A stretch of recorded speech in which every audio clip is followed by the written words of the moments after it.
धोने वाली बहू। शादी के पहले से ही विभा को कपड़े धोने का बड़ा शौक था। कभी नल के नीचे तो कभी तालाब के पास। अरे मेरी नीली वाली लुंगी नहीं दिख रही है। विभा की अम्मा, कहाँ रखी है लुंगी? अरे वो तो विभा ने परसों ही धोकर रखी थी आपकी अलमारी में, देखो वहीं होगी। वो ना मैंने आज धो दी, मुझे लगा कि गंदी हो गई होगी। अरे कैसे गंदी हो गई थी? उसे तो मैंने पहना भी नहीं। हे भगवान, इस लड़की के कपड़े धोने की आदत से परेशान हो गया हूँ मैं। जितना तो घर में राशन नहीं आता, उससे कहीं ज्यादा डिटर्जेंट पाउडर का खर्चा है। इसकी शादी करवा दो, शादी जाए अपने घर में ही करे काम, फिर चाहे घर के कपड़े धोने हो या पूरे गांव के। हाँ ठीक बोल रही हो, देखता हूँ मैं कोई लड़का। वो दिन भी आ जाता है जब विभा को देखने लड़के वाले आ जाते हैं। लड़की मुझे अच्छी लगी। होने वाली सास कहती है, बेटी अगर कुछ पूछना है तो पूछ लो। वैसे तो हमारी लड़की बहुत ही शर्मीली है, जो बोल दो वो मान लेती है, इसे क्या पूछना होगा। अरे कैसी बात कर रही हो माँ, मुझे इन लोगों के घर रहना है, सवाल तो कई है। हाँ हाँ बेटा, पूछ लो ना, क्या पूछना है। आप लोगों के घर कपड़े कौन धोता है? सास का मुंह बन जाता है। देखो, अगर तुम ये कहना चाहती हो कि तुम्हें कपड़े धोने नहीं आते तो सुन लो, कपड़े मैं ही धोती हूँ, लेकिन तुम्हारे आ जाने के बाद मैं रुमाल तक नहीं धोऊंगी। अरे चुप रहना भाग्यवान, बहू बेचारी घर आई नहीं, उसे डराना शुरू कर दिया। वो क्या है ना बिटिया, अभी तक तो ये कल्लू की माँ ही धोती थी, लेकिन अब तुम्हारे पापा तो दहेज में वॉशिंग मशीन देंगे ही। तभी विभा की माँ बोल पड़ती है, सवाल भी पूछा तो क्या, वैसे भाई साहब मशीन की तो फिर भी कपड़े धोने की कैपेसिटी होती है। मतलब जो बिटिया दे रहे हैं ना विभा, इसे कपड़े धोने का बहुत शौक है। ये आप लोगों के क्या, आस पड़ोस गांव मोहल्ले सबके कपड़े धो दे और उफ तक ना करे। बाहर देखा नहीं आपने कितने कपड़े सूख रहे हैं, सब हमारी बिटिया ने ही तो धोए हैं। बस भी करो ना माँ, शर्म आ रही इतनी तारीफ सुनकर। और तो और एक दाग निकाल कर दिखाओ तो मान जाऊं। हाँ अच्छा अच्छा, माफ करना बेटा, मैंने गलत समझा। हमें तो रिश्ता बहुत पसंद है। और ऐसे जुड़ जाता है रिश्ता कपड़े धोने का शौक रखने वाली विभा का। उसकी शादी हो जाती है कोयला फैक्ट्री में काम करने वाले कल्लू के साथ। शादी के बाद अचानक विभा चिल्लाती हुई सास के पास आती है, सासू माँ, अरे सासू माँ कहाँ है आप? ये तो धोखा है, धोखा दिया आप लोगों ने मुझे। इसे ससुर के चक्कर के बारे में पता चल गया।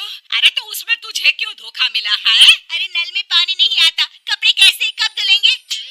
अच्छा अच्छा, तू पानी नहीं आ रहा उसकी बात कर रही है? तो आपने क्या सोचा? कुछ नहीं। अच्छा, तेरी माँ ने कहा था कि कपड़े धोने का शौक है तुझे, याद आया मुझे। शौक शौक बोलकर कपड़े धोने वाले मेरे जुनून को कम ना आके सासू माँ, कपड़ा धोना मेरा गुरूर है।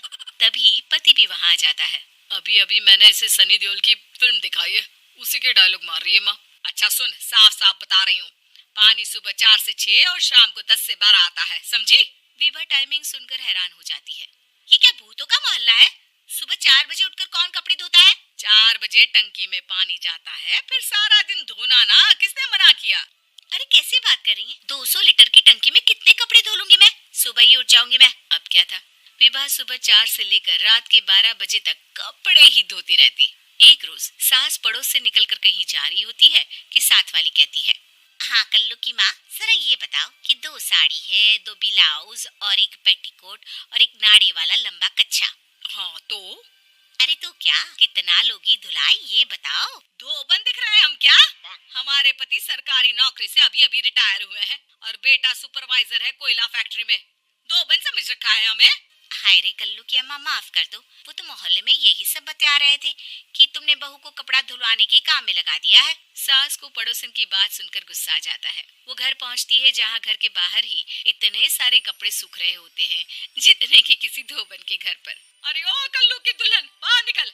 माँ जी यहीं यहीं आ जाओ, बाथरूम में चादर धो रहे हैं हम। अरे अभी हम धोते हैं, तुमको बाहर निकलो। ये आस पड़ोस वाले बोल रहे हैं कि हम बहू से कपड़े धुलवा धुलवा कर उसे कपड़ा धोने वाली बना दिए हैं। अरे छोड़ो ना माँ जी, किन लोगों की बातों में आती हो?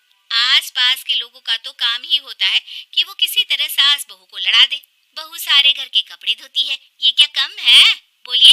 सास को भी लग जाता है कि वो बहू का ये सनकीपन नहीं छुड़वा सकती, इससे अच्छा है कि खुद ही चुप हो जाए। एक रोज सास और बहू मंदिर जाते हैं, जहाँ सास की साड़ी वहाँ खड़ी भीख मांगने वाली से मिलती है। माँ जी क्या बात है, आपकी साड़ी उस भिखारन से कितनी मिल रही है ना? हाँ हाँ, देखो तो दोनों की साड़ी मिल रही है। क्या बात है कल्लू की अम्मा, तुम खुद को तो अफसर की बीवी बताती हो और ऐसी सिंपल सी प्लेन साड़ी पहनकर घूमती हो। सिंपल और प्लेन नहीं है ये साड़ी। तो क्या सोने के धागे से फूल बने हैं?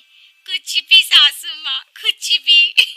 हाँ, बने थे इस साड़ी में सोने के धागे से फूल। मेरे पति लेकर आए थे मद्रास से स्पेशली मेरे लिए 10,000 की। ताहे भाई साहब इस भिखारन के लिए भी सेम टू सेम साड़ी लेकर आए होंगे 10,000 की। सास उस वक्त तो कुछ नहीं कहती, लेकिन बहू के साथ घर आती है और अलमारी से एल्बम निकाल कर लाती है। ये साड़ी देख रही है, ये वही साड़ी है जिसे मैंने अभी पहना था। इस साड़ी में ये जो चमकदार फूल दिख रहे हैं ना, ये सोने के धागों से काटे गए हैं। लेकिन तू लोकल वॉशिंग मशीन ब्रश से घिस घिस कर सारे फूलों को निकाल कर साड़ी प्लेन कर दी। मुझे माफ कर दीजिए सासू माँ। और तो और, जब मैंने तुझे तेरी गलती के लिए कुछ नहीं कहा, लेकिन तूने तो सबके सामने मेरा मजाक ही बना दिया। क्यों? बहू को समझ में आ जाता है कि अब से उसका कपड़े धोना बंद।